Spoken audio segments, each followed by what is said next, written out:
Good day, all. Welcome to this course, International Finance.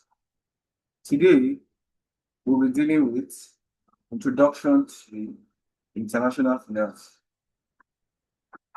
By way of module objectives, by the end of this module, students should be able to define international finance and understand its key concepts, understand the global financial environment and its impact on economies, to be able to compare domestic finance with international finance, highlighting key difference and similarities.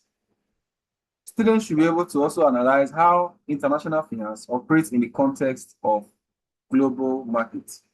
Students should also be able to apply the knowledge gained to real-world scenarios. By way of introduction, international finance involves the study of financial transactions, markets, and systems that span across national borders. It examines how capital flows across borders, affecting investment, loans, and trade.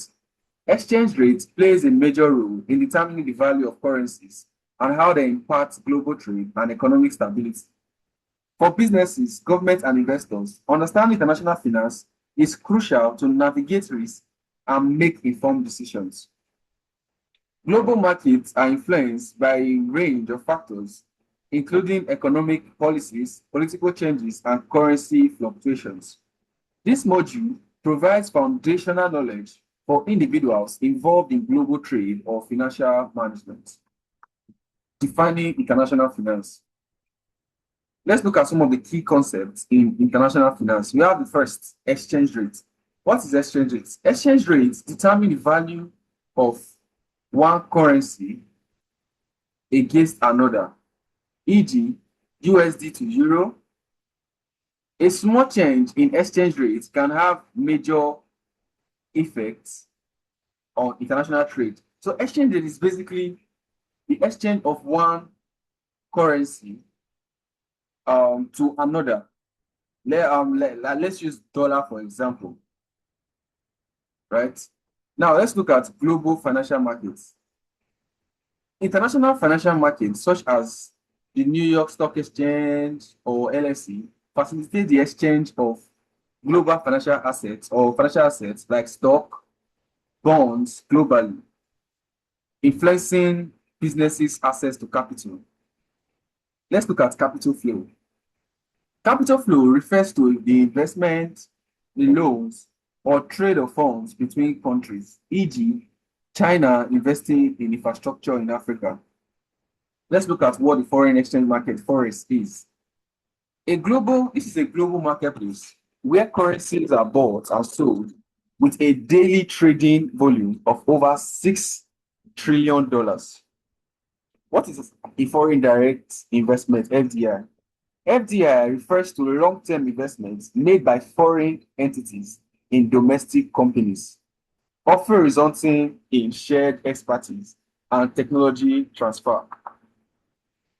These are some of the images of the terms we talked about. This is exchange rates. This is global financial market. This is what capital flow is.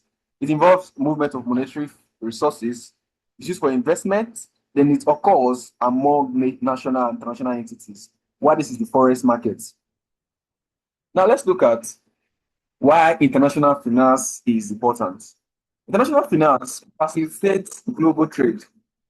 International finance helps explain how countries exchange goods and services across borders. For example, the exchange rate between euro and the US dollar affects the price of European goods in the US. Two, it promotes economic cooperation. By understanding international finance, countries can negotiate trade agreements and economic alliance that benefits both sides, e.g., the North America Free Trade Agreement. It's also important in the form that it informs policy making. Governments use international finance principle to shape policy on trade, taxation, and monetary regulation, e.g., central bank setting interest to influence inflation. International finance also enhances risk management. Thus, businesses can mitigate risks such as interest rate fluctuations by using strategies like hedging, e.g., multinational companies hedging their currency risk. Let's look at global financial environment. The key elements here include financial institutions like the International Monetary Fund. International Monetary Fund provide financial support to struggling countries, while the World Bank funds development projects. Currency markets and exchange rates. Exchange rates like the euro, US dollars affect international businesses by influencing costs and pricing. Let's look at global economic factors. Let's look at the first, which is globalization.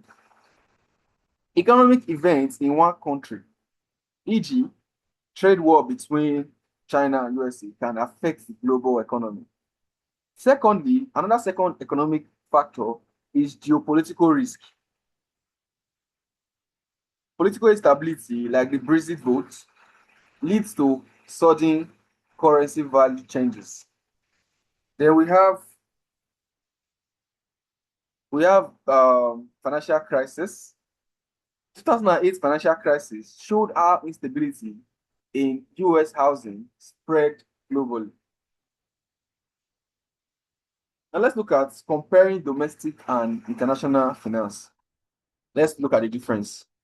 Domestic finance is the financial activities or transactions carried out within a nation, while international finance involves financial transactions carried out between countries. Now, what are some of the characteristics? Let's look at currency and exchange rates. Domestic finance deals with one currency, while international finance deals with multiple currencies, making exchange rate fluctuations a key risk. Let's look at market accessibility. International finance opens global markets to businesses, while domestic finance is limited to the national markets. Let's look at the risk factor. International finance involves risk like currency risk, political risk like government instability, and country risk like economic crisis in another country. Why? Let's look at the angle of regulations and policy. International finance requires navigating different regulatory environments, unlike domestic finance, which is regulated by national authorities. Let's look at some of the problems in international finance. Yeah, the first problem here, we have the currency exchange rate volatility. Exchange rates fluctuate due to inflation rates, political instability, and interest rates, e.g., the 1997 Asian financial crisis. We have the political and economic instability. Political instability can lead to currency depreciation, affecting trade and investment, e.g., the Venezuela economic crisis. Let's look at differences in the regulatory system. This is also a problem. Countries with differing financial laws and reporting standards complicate cross-border business, e.g., compliance with the European Union regulations. Let's look at the foreign exchange risk. Multinational businesses face exchange rate risk when dealing in different currencies, which can impact profitability. Let's look at global financial crisis. 2008 global financial crisis showed how interconnected global financial markets can trigger worldwide economic turnedowns. These are some of the problems that international finance encounter. By way of conclusion, international finance is a crucial field that focuses on how financial systems and markets operate globally, involving multiple currencies, exchange rate risk, and political and economic factors. Unlike domestic finance, it requires understanding complex global environments, diverse regulations, and capital flows between countries. As globalization grows, the importance of international finance increases, making it essential for businesses, governments, and investors involved in international trade, investment, or economic policies. Studying international finance equips individuals to navigate the complexities of the global economy and making informed financial decisions. The next module, we explore exchange rates and currency markets and how they influence investment and trade decisions across countries.